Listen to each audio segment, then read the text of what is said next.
Just give it 30 seconds and then we'll get going. As usual, quite a lot to get through today. Hi, Kate, Alfie, Carol, Hugo. Hi, John. Hi, Joe. Merthyr Tydfil, home of the Industrial Revolution, soon to be home of the political revolution. I think it's going to be really interesting, Merthyr Tydfil. Just give it 20 seconds and then we'll get going. Good day, Mike. I assume you're in Australia. Gary.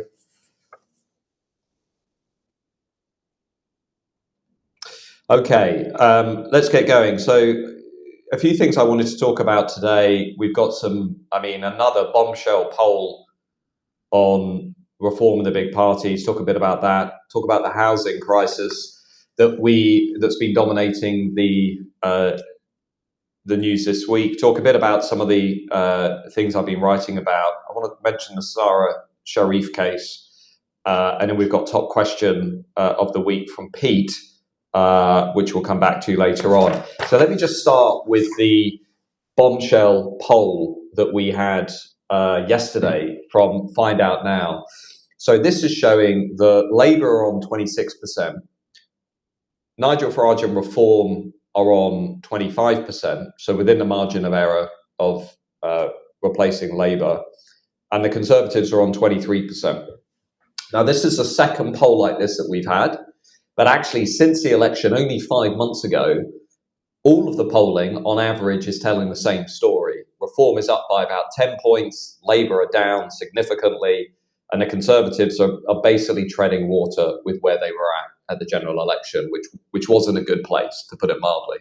So what we're seeing, what I'm saying to you, is the continued fragmentation of the party system. A two-party system is becoming a multi-party system, okay, with Reform bearing down on the two big parties. What would this mean if these numbers were replicated at a general election? If the polling that we've got now was replicated at a general election, you'd be looking at a hung parliament with Reform on around 100 seats.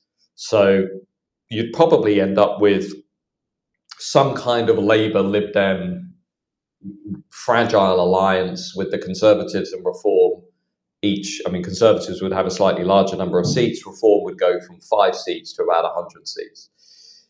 Now, I would just add, this is 5 months on from the general election, and already we're looking at polling like this in just 5 months. Now, obviously, we've had a number of other big announcements this week. You've got Nick Candy becoming treasurer of Reform. We've got local council by-elections in the northeast, where Labour are now losing to Reform. The economy is now surprisingly taken another downturn. Growth is stagnant. Consumer business confidence is down. And we've also got a Labour government which remains very unpopular. And I think it's fair to say now, actually, a Conservative Party leader, Kemi Badenoch, who is not impressing her parliamentary colleagues at PMQs. I know that for a fact because they've told me that. You will have seen this week Nigel Farage making a similar point in the Commons with a tweet basically pointing out that very few Conservative MPs seem to be enthusiastic about Kemi Badenoch. I think the Telegraph have been running some pretty negative, critical pieces about Badenoch, saying basically they're not quite sure where she's going, what this is all about, what the vision is. And we saw that snub in America, which I'll come back to later on. So all of this, I think, is showing the remarkable volatility in the political system. You've just got so many people moving around, Labour to Conservative, Conservative to Reform, and that's allowing Farage and Reform to break through. If you look at the detail in that poll, which I've got in front of me, the remarkable thing about it, firstly, is Reform are more popular than the Conservatives among men nationally. They're more popular than the Conservatives among every age group under 65. So basically, among everybody who isn't a pensioner, Reform are ahead of the Conservatives. And they're already winning 1 in 5 Conservative Party voters from the 2024 general election. And they are significantly more popular than any of the big parties among non-voters, among people who didn't vote at the 24 general election. Why does that matter? I think it matters because, as we saw at the Brexit referendum, non-voters can often end up making a difference. I mean, the reason Britain voted to leave the European Union, the reason Brexit won that campaign was because about 2.5 million non-voters came out to vote for leave, which the polling industry and the establishment basically had lost touch with, had lost sight of. So look, what I'm saying is, it's looking pretty good for Farage and Reform at this point in time. Let's wait and see what happens as we go forward. The other thing that we've seen this week that I wanted to talk about is we've seen the housing crisis come back to the fore of the political debate. And this week has all been about Keir Starmer and Angela Rayner's pledge to build 1.5 million homes by the time that we get to 2029. And they're going to do this by basically loosening planning rules and regulations, building more houses on greenbelt land on the countryside, and basically trying to kickstart the house building program on the supply side. What we've heard much less about in this debate this week, and you'll know this if you're a long-time reader of the Substack, we've had two big pieces on this in the last year.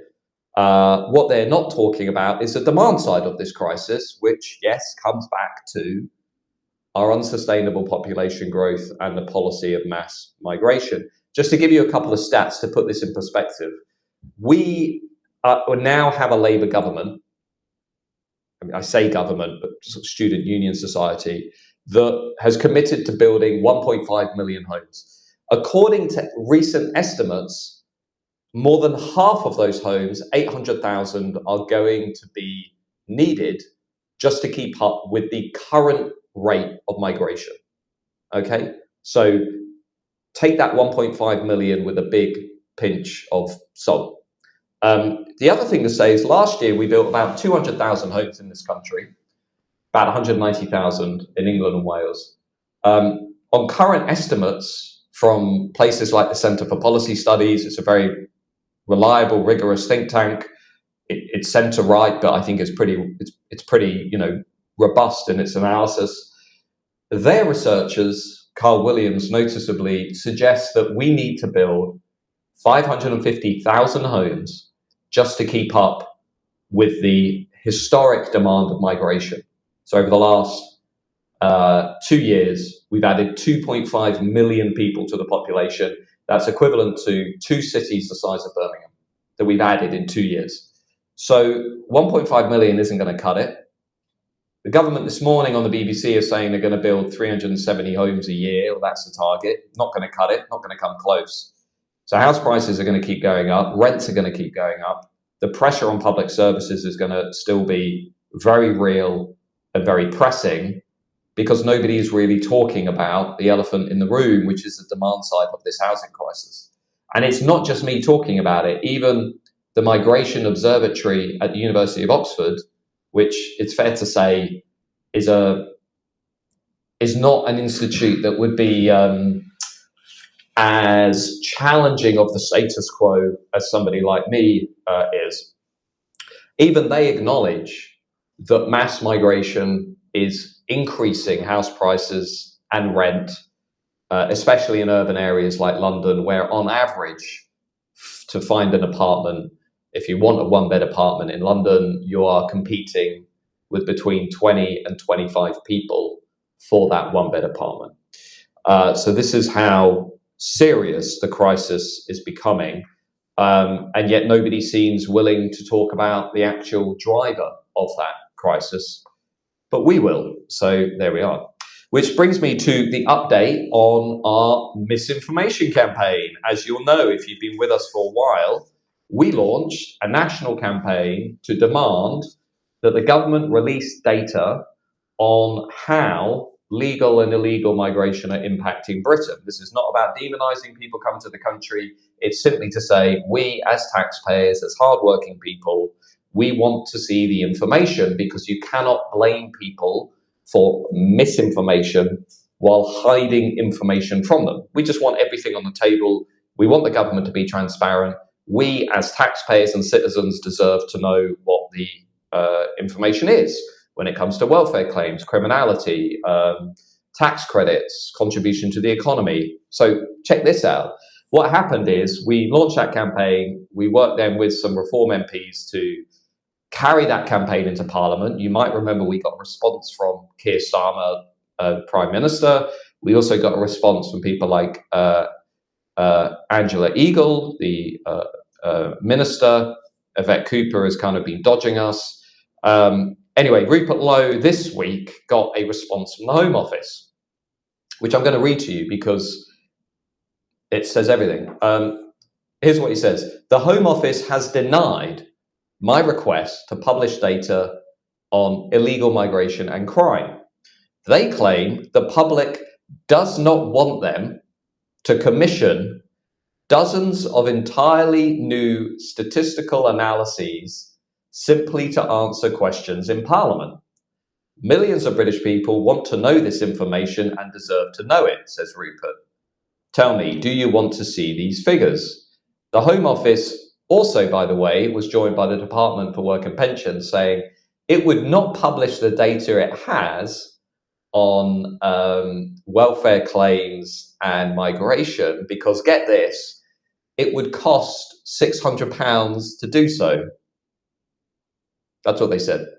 It would cost £600. I will pay them £600 to release the data, as we will say shortly on social media.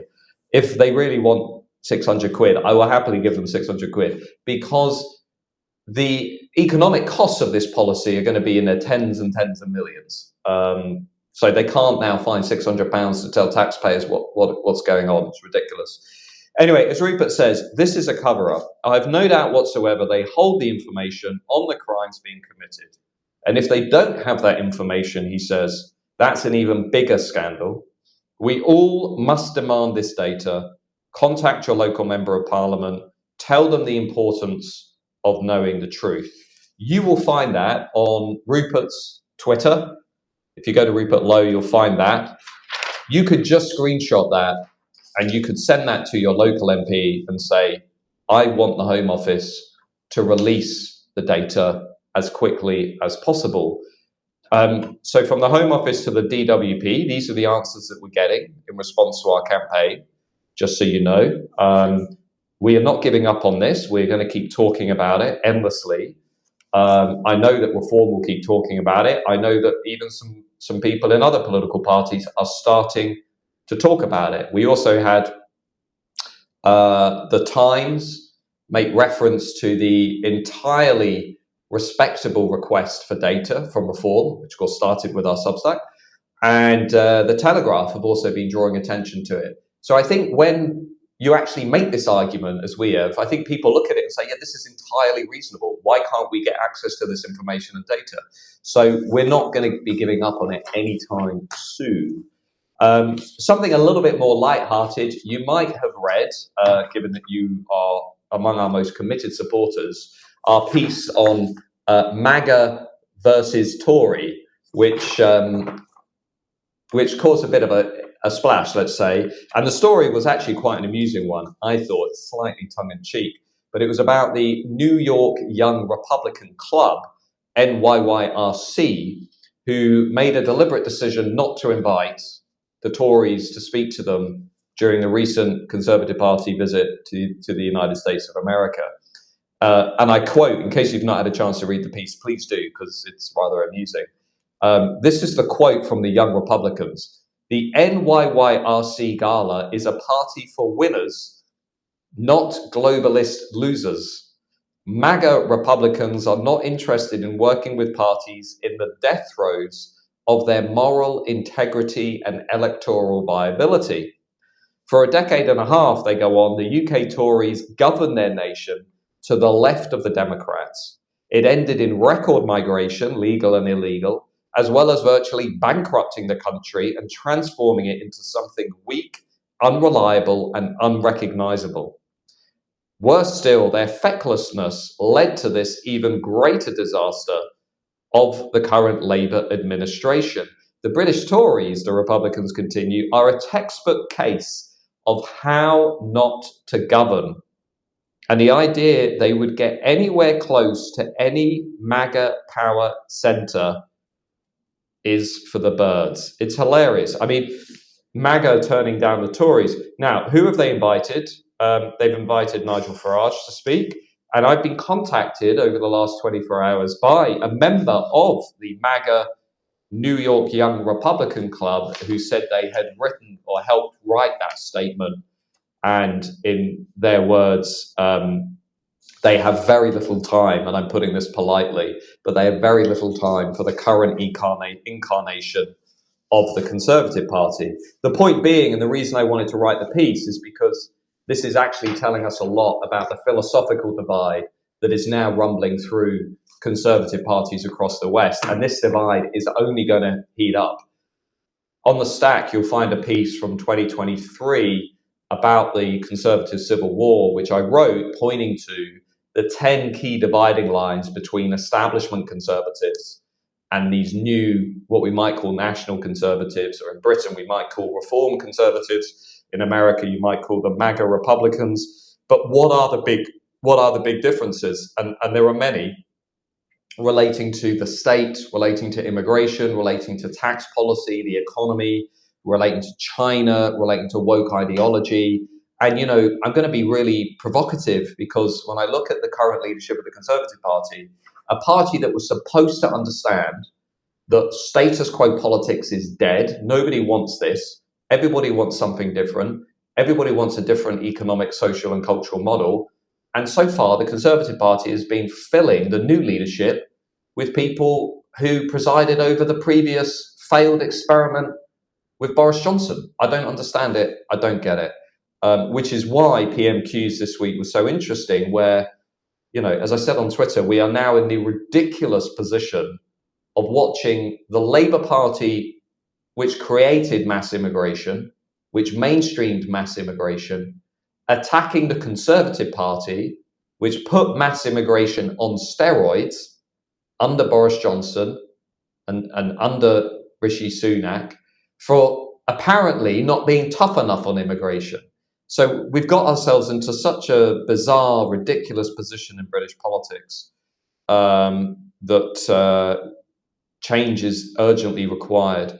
And just before I come to you in questions and comments, you know, sometimes there are cases and there are stories that really are impactful and they strike a nerve. And the Sarah Sharif case, which I'm sure you've been reading about in the newspapers today and yesterday, is one of those stories. I haven't felt this outraged and angry about a case in Southport, because what you've got here is, having read all of the accounts in the Times and the Telegraph over the last 2 days, is you've got a little girl who basically was given back to her father and stepmother with the family court, social services, and local council knowing full well that they were handing that child back to a family and to a man who had consistently been abusive and violent towards women and children. And to make matters worse,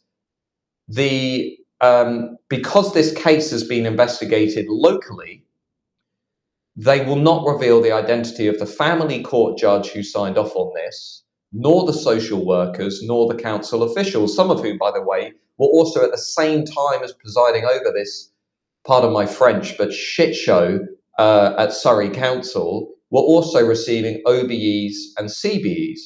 So as I said on X today, the answer to this is to demand a national statutory inquiry into this case, because if it goes to the national level, you will then be able to call witnesses and the identities of these people will be revealed. I don't want a witch hunt. I don't want to just go after the family court judge who looked at this guy, knowing full well he had a history of abuse and violence, and thought, oh, we'll pass this little girl back to this guy. That looks like a good idea. I don't just want the witch hunt. I want the system to be held accountable, because if this has happened in this case, God knows how many other cases are out there where a sort of loose alliance of hapless local councils like Surrey, social workers, teachers, and family court judges are failing to protect children. I mean, in fairness to the teachers in Surrey, they actually seem to have blown the whistle in saying, you know, this little girl's turning up to class with bruises and bite marks. Social workers were reporting a string of incidents at the house. And I mean, if you read the piece in the Times today, which I put on X, it is utterly horrific.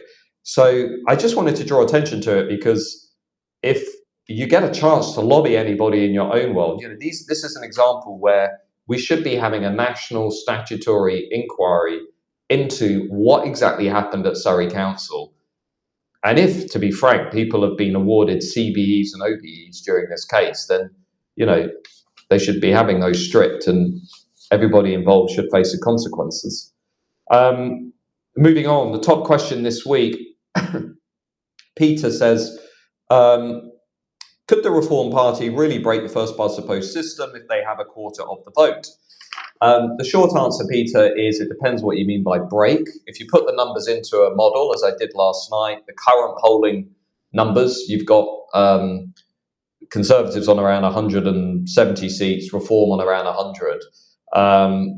So basically what I'm trying to say, Peter, is Reform, everything that matters. You'll remember maybe, Peter, the 1980s with the SDP, when the Social Democrats went up against the Labour Party and they tried to replace the Labour Party. And I think the peak of that came in 1983, where they came within 1 or 2 percentage points of beating Labour in the opinion polls at the actual election. And had they actually replaced Labour and reached the so-called tipping point, where in the first past the post system, you go from winning, 50, 60, 70 seats to basically winning, hundreds of seats. The SDP, I'll ask Archie to look it up, but in 1983, from memory, I think they got about 25% of the vote. I think it'd be the 1983 general election. So Reform, currently polling 25, really need to get into the high 20s to about the 30%. That's ideally what they need to get in order to get into that tipping point. Now, it's going to be very, very difficult to do, not impossible, because of the levels of volatility in the system. As I've said before, anything is possible. You can go from a 80-seat Boris Johnson majority in 2019 to a massive Labour majority only 5 years later. Who knows what's going to happen in 2029? But I know because of that volatility, because of that churn, anything is possible. It's 25%, right? Yeah, it's about 25%. So they need to get up to that tipping point, basically, Peter, in order to do that. Now, I think, can they do it? I don't know. There are two flanks. I'm going to write a long piece. I've got a good guy in my team who's running the numbers on this for a piece that we're going to do probably the first week of January. So those of you who have been with us for a while will remember the piece we did on the top 50 Reform seats before the election, where we looked at the top 50 most favourable seats, like demographically. If you look at the kinds of people that vote for Reform, where are they based? And it was remarkably accurate, because those are the seats where suddenly you started to see people like Rupert Lowe winning in Great Yarmouth. Yes. Great Yarmouth. Yeah. I always get Great Yarmouth and Castle Point mixed up. Great Yarmouth, Nigel in Clacton, Boston and Skegness. But actually, what we're doing now is rerunning all those numbers to take into account a few other things, more recent things, and get a real list of seats. And I think that is going to speak to what Peter's alluding to, which is what is a successful strategy for 2029. And, instinctively, I think there are two parts to that. There's the traditional Conservative seats down the coast of England, Kent, Essex, but there's also the kind of red wall non-Tory seats across Northwest, Northeast, Yorkshire, Midlands, and into parts of Wales, areas where, to be frank, Kemi Badenoch Conservative Party isn't going to be competitive, because of the legacy of the previous Conservative governments. That, I think, is the best hope that they would have of breaking first past the post party system. Now, let's move on to some other questions and comments. Ted, what are your thoughts on Kemi Badenoch's performance against Labour? How hard should opposition parties attack the government? Because it seems like most of their policies are not being scrutinised, attacked hard enough. Ted, I agree with you. What are my thoughts? Kemi Badenoch has clearly decided to go hard on immigration.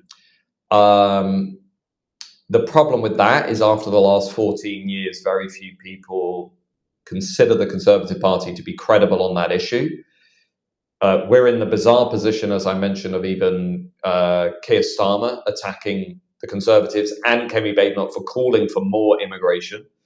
Neither party will fix this issue. Neither party will resolve this issue.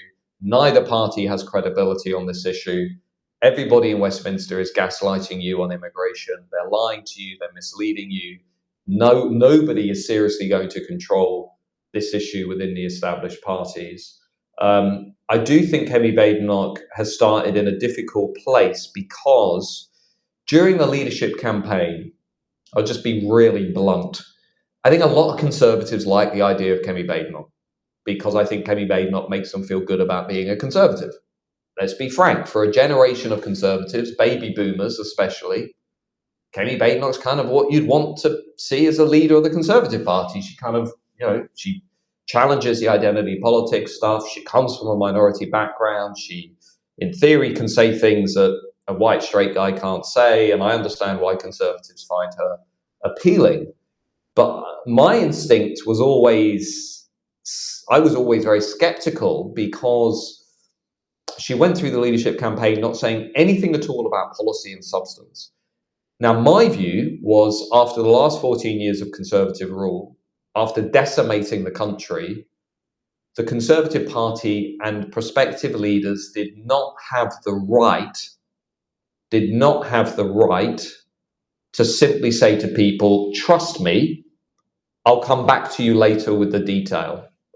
So I lost interest early on. I was like, well, if you're not going to tell me the detail, I'm not in this for the vibes. I'm not in this for, what might happen in 2029. The stakes are too high. The country's collapsing. I have zero time for that strategy. At least I didn't agree with Jenrick on a lot of things, but at least he was like, I would do this, this, and this. Like, at least I knew roughly where he was. I thought it was laughable because I was like, there's no way the Conservative Parliamentary Party will ever let you leave the ECHR, but good luck with that. I just didn't think it was remotely plausible what he was saying within the context of a culturally left-wing Conservative Parliamentary Party, but nonetheless, at least he was saying what he wanted to do. Kemi was never saying that. And I think that's been compounded by the early weeks. So I don't think her performance at PMQs has helped. I think she's alienated a lot of her parliamentary colleagues. And I don't think she's communicated her vision. Where does Kemi Badenoch want to take the country? We don't know. What does she believe about Britain? We don't know. If I vote for a Conservative Party under Kemi Badenoch, where is Britain going to be?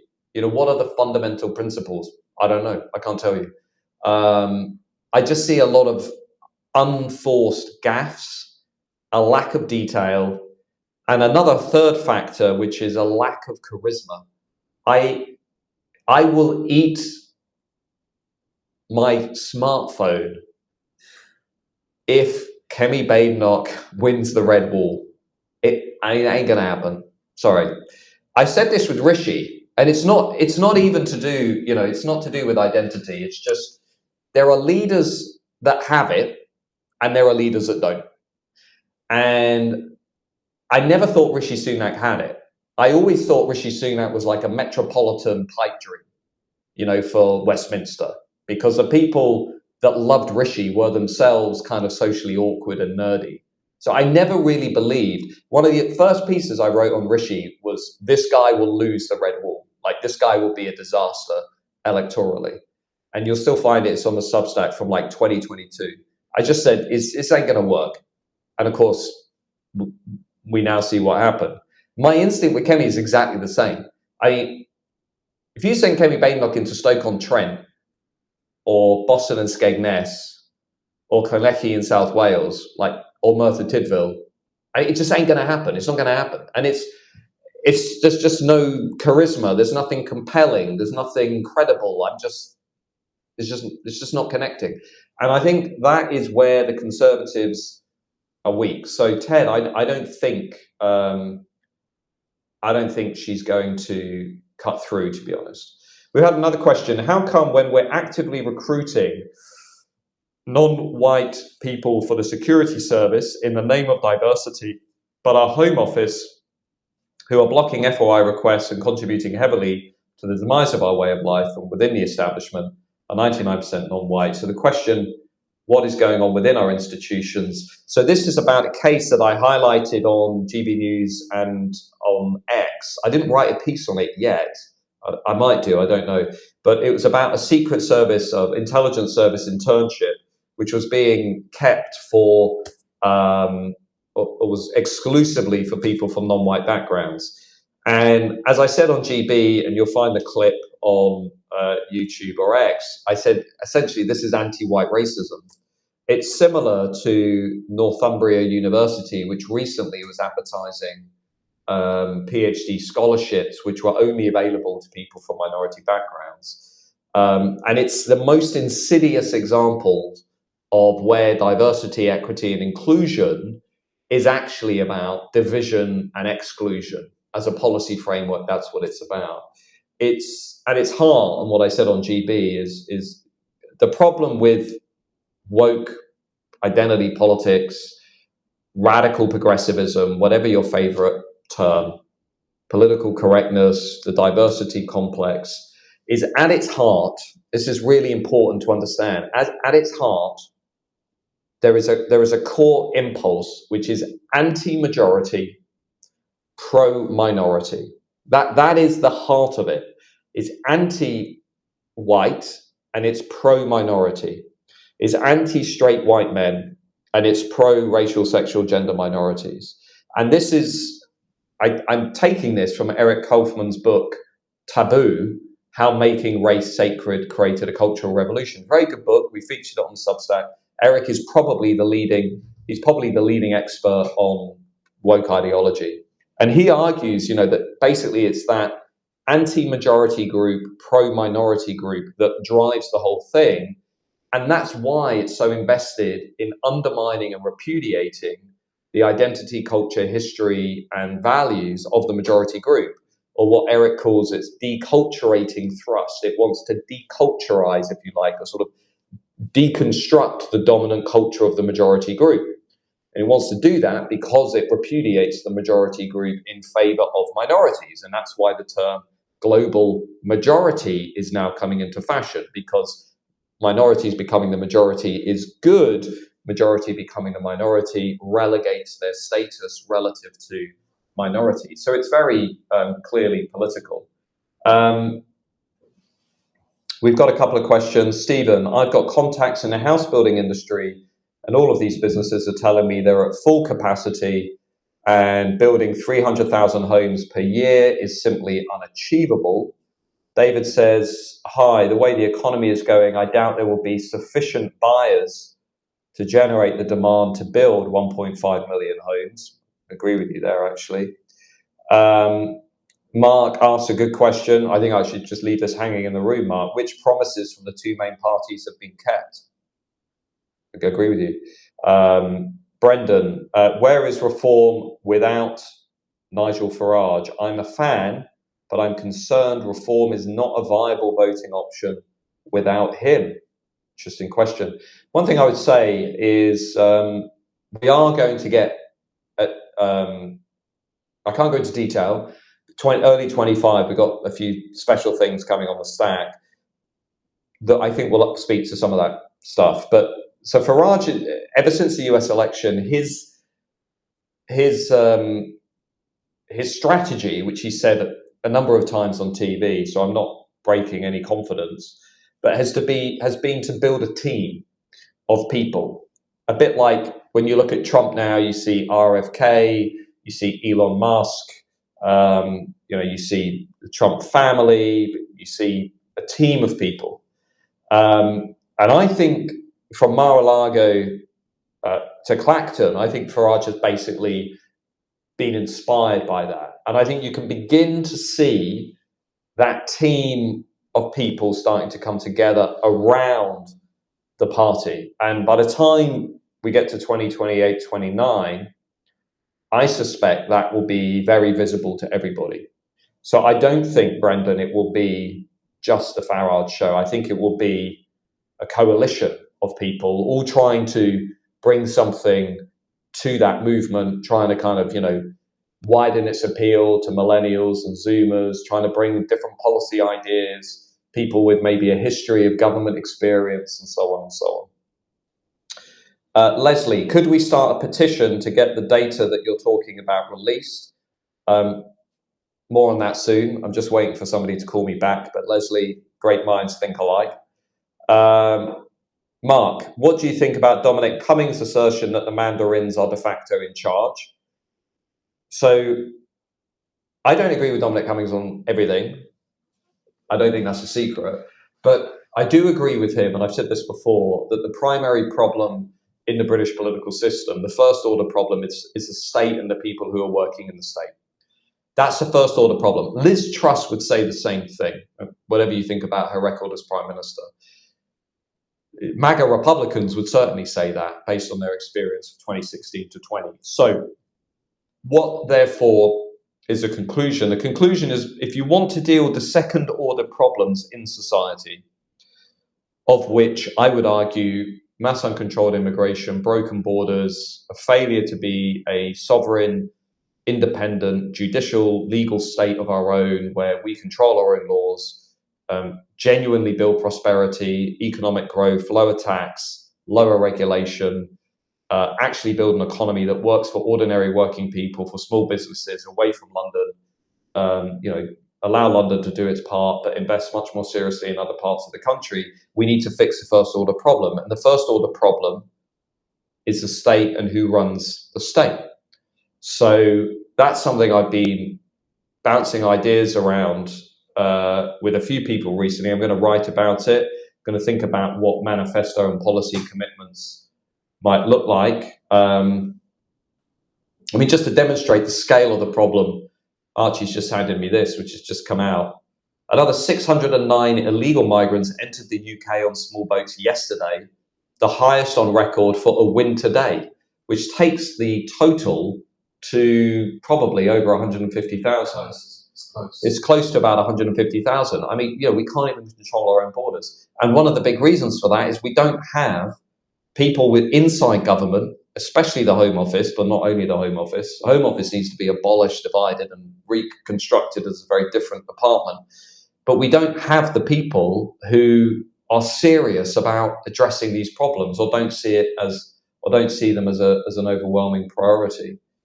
The Martyr says, great question on Tim Montgomery, Howard. Why have Reform let Tim Montgomery join the party? It's not a question for me. I have known Tim a long time. I've watched his critique of many things he's joined over the years. He's a man with opinions. He's had opinions about Syrian refugees, which are out there, are publicly available. That's all I'll really say about that. But I think the underlying point is that in one way or other, Reform are going to have to become, to some extent, a wider, broader coalition than they are currently. And the most important thing that needs to run through that, there are two things. One is that if Reform want to be successful, they can't just be a Tory tribute band. And the other thing is that whoever is genuinely at the epicenter of power in that movement has to ideologically, philosophically, politically be anti-establishment, like fundamentally anti-establishment. That is what the whole thing really rests on. That's the kind of rallying point. So I'll leave that there for you to ponder. What do I think about some criticism recently that some politicians have not been strong enough when talking about borders, deportations, and so on? My answer to this question is always a JD Vance answer, which I think is pretty clear cut. When JD Vance was asked this question in the US, look, well, you're talking about, deportations. What do you actually mean by that? He said, well, look, we're going to start with the millions of people who have crossed the border illegally. Then we'll work our way through people who are in America's prisons and shouldn't be there. They're illegal aliens. They shouldn't be anywhere within the American system, and we'll focus on removing those, and then come back to me on the rest. As in, let's start at a very specific point. My answer in terms of the UK would be we have 11,000 people in prisons who are foreign national offenders, and we don't seem to be able to find prison places. So let's start removing the 11,000 foreign national offenders. We can't do that largely because we're in the ECHR. Let's leave the ECHR and make that process a lot easier. To people who say we can't return those people back to their countries of origin, in most cases we can, and we can use things like the aid budget and visa schemes in order to apply pressure to do that. The second thing we then do is we focus on the 150,000 who have entered the country illegally on small boats, who we should be detaining and deporting back to their countries of origin. If we can't send them back to their countries of origin, we should send them to an offshore processing center, a little bit like Rwanda, but not Rwanda maybe, but with a better legal structure that allows us to overcome the weaknesses that Rishi Sunak left in that scheme. Then, thirdly, we start to look at the 750,000 to 1.2 million people who are in Britain illegally, according to the Pew Research Centre, who should not even be in the country, and they're often working in the black economy. We don't know where they are. We don't know what they're doing. And I think it's a reasonable thing. I personally think it's reasonable to say, as people in Germany are saying, as people in France are saying, as people in Denmark are saying, that it's perfectly reasonable for a sovereign, independent, self-governing nation state to start addressing those problems and working out how to remove those people as an issue of national priority. I think that's perfectly reasonable. And indeed, if you went to Qatar, Saudi Arabia, United Arab Emirates, you went to large parts of the world, that would be mainstream policy. And I think we should certainly consider it. Michelle, great question this. What do you think of the new case building against GB News, labeling them Islamophobic, and the idea Hamza Yusuf considering taking them to court? Right, so it's an interesting one. Obviously, I'm a supporter of GB News, so take my answer with a pinch of salt, because I'm a fan of widening the ecosystem, and I do think GB News are a very important voice in the political debate. What do I think? I have read that report, and I know the Centre for Media Monitoring quite well. The idea that this is a neutral, impartial organization is for the birds. It is a joke.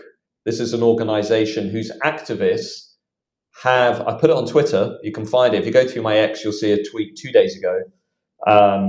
They have been singing anti-Semitic songs on the streets of London, expressing support for Hamas.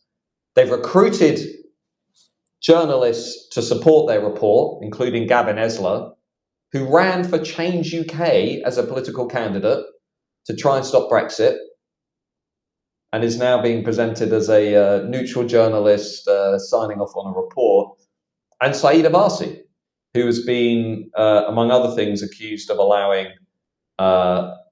dubious individuals with links to Islamist extremism to get close to government, and who is also a hyper-partisan politician. I looked at that report because I was genuinely interested, because I go on the show I have debates about Islam and immigration in Britain, so I was curious about the report. It's one of the weakest biased reports I've read in a long time. I was open to being convinced that there was an issue or a problem. I didn't find one. I don't think it's convincing.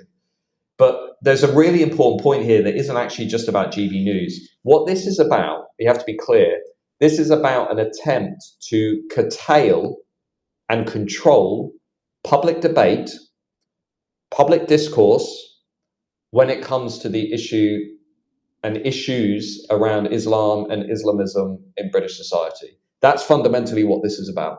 And it's using some, useful idiots, Gavin Esler and others, to kind of lend it an air of credibility. But this is primarily about stamping out criticism or questions around Islam. I noticed, for example, that the Centre for Media Monitoring has also published a report on the grooming scandal, basically complaining that people were talking about the grooming gangs and child sexual exploitation. So we can get a flavour as to what's going on here.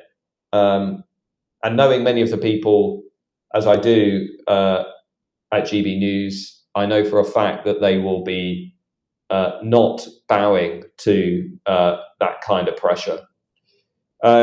Kate says, how worried should we be about Keir Starmer forging closer relationships with the European Union? Look, I think in some ways it was always going to happen because of the scale of the mandate that Labour had. The question I would ask Keir Starmer is, what do you think is in Britain's long-term interests?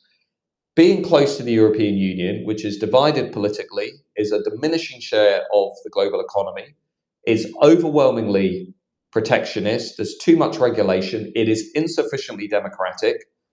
I'm a big critic of the European Union. I don't think the European Union will survive in its current form. Or should we be a little bit closer to the United States, which philosophically, politically, looks a bit more like it knows what it's doing over the next 5 to 10 years at least, is at least willing to stand up to our enemies, is willing to defend the values of Western civilization, is willing to support countries in defending their national borders, in pushing back against drug dealers, organized crime, and so on. I've mentioned Neil before, but if you get a chance, Neil Ferguson has a very good essay in the Free Press at the moment called The Vibe Effect, looking at all of the things that have happened around the world since Trump won the election, before he's even taken office. And you can see significant changes on the global stage, whereby there is a healthy, I would argue, and growing skepticism of the liberal international order that dominated for much of my life, from the really the kind of 1980s through to the 2000s, but which presided over a series of catastrophes and disasters, war in Iraq, Afghanistan, Syria, Libya, hasn't really made the world a better place. And I think, again, this is an area where you're going to see Trump 2 actually reset not just America, but reset the geopolitical order.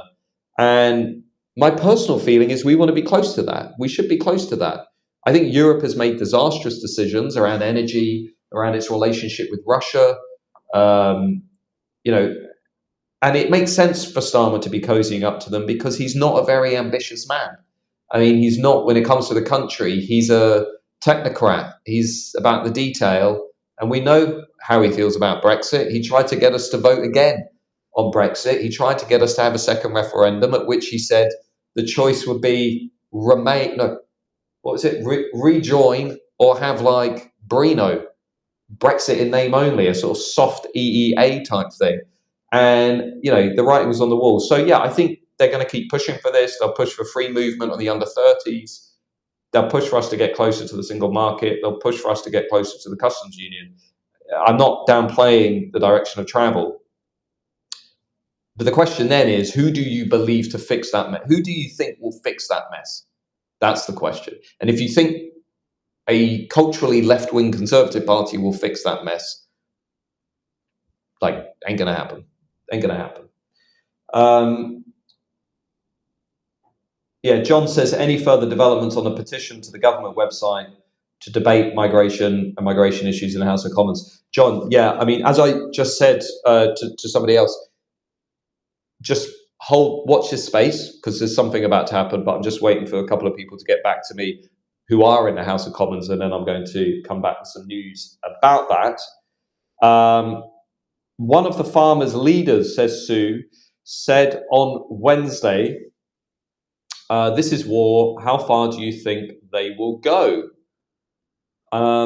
It depends, I think, Sue, how far Rachel Reeves will go in backtracking on the policy, whether she starts to make some changes in terms of the thresholds at which people get hit by the increased taxes. I think farmers are massively pissed off, as are much of the country. I think they will be engaging in direct action for a long period of time.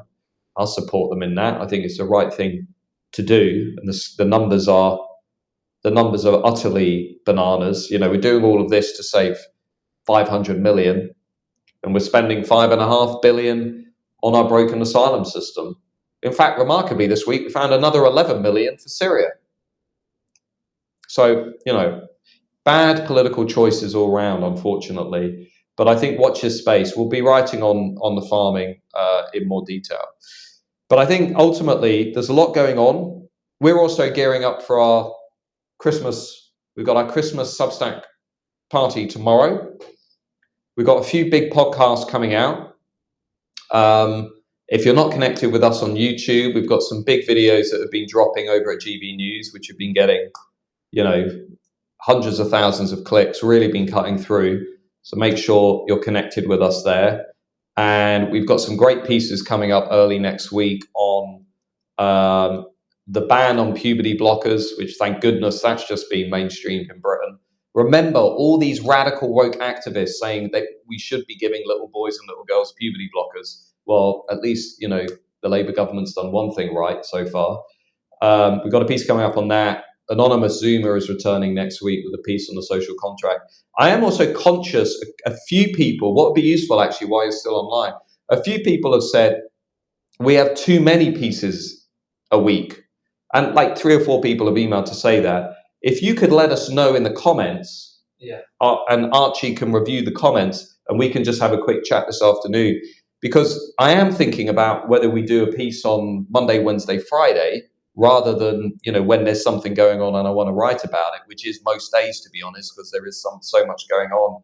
And I think, oh God, actually the community is going to want to hear about this. But what would be useful is just getting a sense from you as the reader, whether you think we're sending out too many emails. And if you do, then we can adjust and we can adapt around that. But that's it for today. We've covered a lot of ground, a lot of great stuff coming up. Hopefully I'll see some of you tomorrow if you've got a ticket. If not, we're going to have a load of events in early 2025. We've got some really big news coming up. Can't go into detail yet, but you're going to like it. Trust me. It's going to be good. Lots of fun. And have a great Friday. Have a great weekend as well. Hope everything goes well for you and your family, friends, and loved ones. And I will see you soon. Keep reading. Stay fighting. Keep reading, watching. Bye-bye.